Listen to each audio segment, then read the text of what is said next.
Now, this morning I want to acknowledge that last night Britain's first space launch attempt from our own soil failed to make it to orbit. 9 satellites were lost. This sad failure means that the last time Britain successfully launched a satellite into orbit was October 1971, launched from Australia. As the Business Secretary Grant Shapps said last night, the UK is the only country in the world more than 50 years ago to have designed, built and launched its own rockets and satellites successfully into space and then scrapped the entire launch programme. This was thanks to our Black Arrow rocket at a time when the United Kingdom held 3rd place in the international space race behind the USA and the USSR. Yet in the 1970s, this successful programme was scrapped. The Black Arrow programme was cancelled after just 4 launches on economic grounds.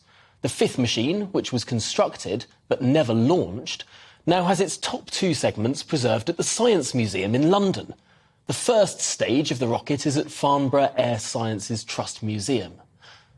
It's sad to think that Britain, once a world leader in this field, is taking so long to catch back up. But it's not the end of the story. Last night's failure is just a hiccup on the long road of becoming a significant player in this field once again. There are 7 spaceports now in the UK, from Cornwall to Shetland.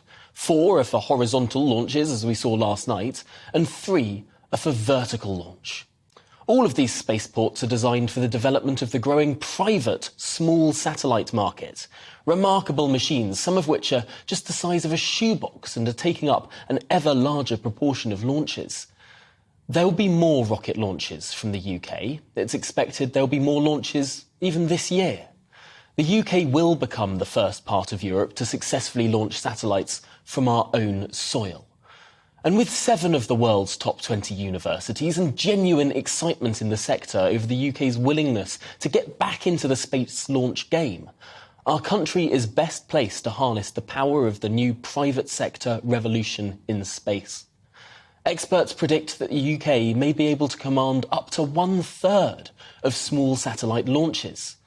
And despite last night's hiccup, that's something to get excited about.